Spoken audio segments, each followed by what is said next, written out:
స్థానిక శాసనసభ్యులు మహేశ్వర్ రెడ్డి గారు మొత్తం బీజేపీ ఎంపీలని, బీజేపీ ఎమ్మెల్యేలని, బీజేపీ ఎమ్మెల్సీలని తీసుకొని నిర్మల్కి వస్తుందని తెలిసి దిలావర్పూర్ రైతులు 46 డిగ్రీల ఎర్రటి ఎండలో 12 గంటల నుంచి వెళ్ళి 2 గంటల వరకు మా కోసం నిరీక్షించారు. ఇవాళ వాళ్ళ గోస, వాళ్ళ ఆవేదన, వాళ్ళ దుఃఖాన్ని ఇట్లా కదిలిస్తే మాలాంటోళ్ళు కూడా కదిలిపోయి కన్నీళ్ళు వచ్చేటువంటి పరిస్థితి కనబడుతుంది. ఇక్కడ పెట్టుబడి పెట్టి పంట పండించి ఇక నోటికాడి బుక్క మాకు వస్తుందని చెప్పి మేము భావిస్తే ఇక్కడికి వచ్చిన తర్వాత కళ్ళాలలో పోసిన మొక్కజొన్నలు 4 రోజులైనా కూడా బస్తాలు లేవు. బస్తాలు ఉంటే అమాలీలు లేరు, కాంటాలు పెట్టోళ్ళు లేడు. చివరికి ట్రాన్స్పోర్ట్ ప్రభుత్వం చెల్లించుకోవాలి. ట్రాన్స్పోర్ట్లో కూడా 50 కిలోల బస్తాకి 50 రూపాయలు 60 రూపాయలు ఇస్తే కానీ మేము ట్రాన్స్పోర్ట్ చేయలేమని చెప్పి వాడు బుకాయిస్తున్నాడు. ఒక క్వింటల్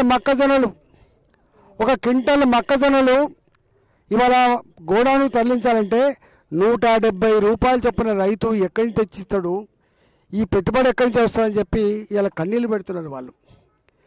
ఆ మొక్కలు కూడా లీజ్ ఫార్మర్స్ అయితే, కౌలు తీసుకున్న రైతులు అయితే, కౌలు తీసుకున్న రైతుకి తమ్మ పెట్టే అధికారం లేదు. ఇవాళ ఓనర్ వచ్చి తమ్మ పెట్టాలి, ఈ కండిషన్ పెట్టిండ్రు. ఆ మొక్కలు కూడా ఇలా నిర్మల్ ప్రాంతంలో, కరీంనగర్ ప్రాంతంలో, వరంగల్ ప్రాంతంలో 35 నుంచి 40 క్వింటాలు వస్తాయి. కానీ వీళ్ళు మాత్రం ఎకరాకి 26 క్వింటాలు, 26.5 క్వింటాలకి రిస్ట్రిక్షన్ పెట్టిన. మరి మిగతా మొక్కలు ఎక్కడ అమ్ముకోవాలనేటువంటి జ్ఞానం కూడా వాళ్ళకు లేదు. ఈ ప్రాంతంలో తెల్లదొండలు వేస్తారు. ఇవాళ హైబ్రిడ్ వెరైటీలు వచ్చినాయి.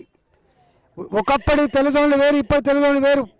ఇవాళ ఒక్కొక్క ఎకరానికి సోయాబీన్ తీసి వేసిన కాడ, పత్తి తీసి వేసిన కాడ 30 క్వింటాల తెల్లదొండలు పడుతూ ఉన్నాయి. ఈ 30 క్వింటాల తెల్లదొండలు కొనడానికి ఎకరానికి 10 క్వింటాలు మాత్రమే తీసుకున్నటువంటి మూర్ఖపు నియంత్రణ పెట్టిండ్రు సారు. మరి మేము ఎకరంలో పండించిన పంట 3 ఎకరాల భూమి ఎక్కడ తెస్తాము, ఎక్కడ దొంగ కాగితాలు సృష్టిస్తామని చెప్పి వాళ్ళు బాధపడుతున్నారు. ఇక వడ్లు అయితే చెప్పనవి కాదు, వర్ణాతీతం.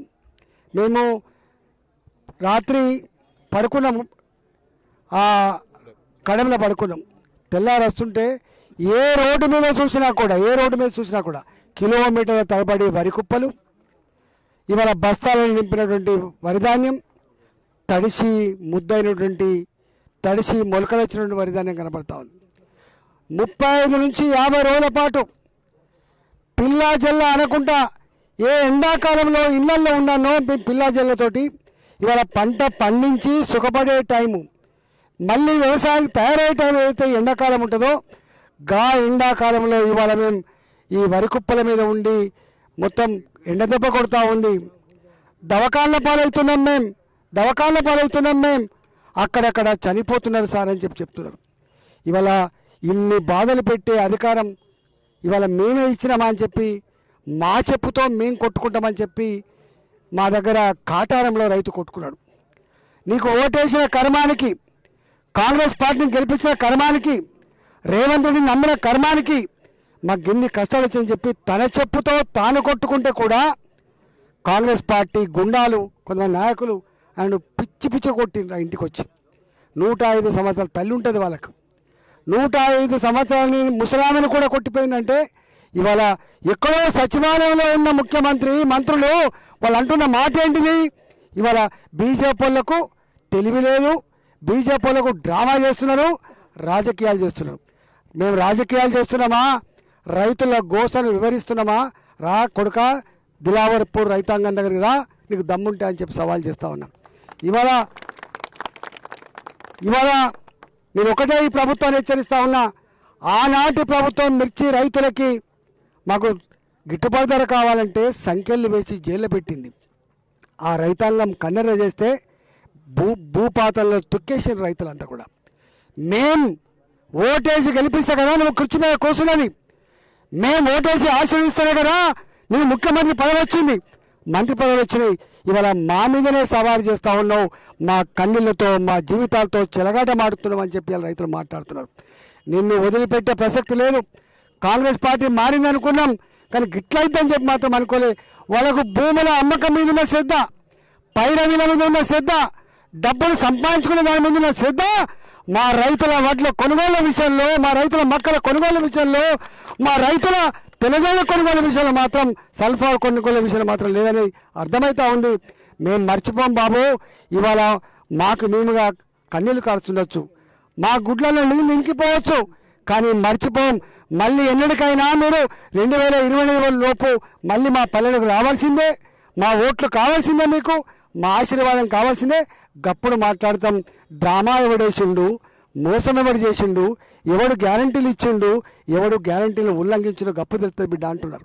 రైతు గ్యారంటీ, రైతు రుణమాఫీ చేయకపోతే సంపూర్ణంగా, రైతు బంధు ఇవ్వకపోతే సంపూర్ణంగా, రైతు బీమా సక్కగా చేయకపోతే, ఇవాళ చివరికి రైతులు పెట్టుబడి పెట్టి ఇవాళ అమ్ముకొని ఆ పైసలు మళ్ళీ అప్పులు కట్టుకొని మళ్ళీ వ్యవసాయం తయారైదామంటే ఇవాళ ఈ పరిస్థితి ఉంటే ఎట్లుంటుంది ఇవాళ. అందుకనే ఇవాళ మహేశ్వర్ రెడ్డి గారి నాయకత్వంలో భారతీయ జనతా పార్టీ శాసనసభ్యుల బృందం, పార్లమెంట్ సభ్యుల బృందం, ఎమ్మెల్సీల బృందం, మా మిత్రులు లక్ష్మీనారాయణ గారు, వారు రైతు సంఘం రాష్ట్ర అధ్యక్షులు, వారి నాయకత్వంలో ఇవాళ మేము తిరుగుతూ ఉన్నాం.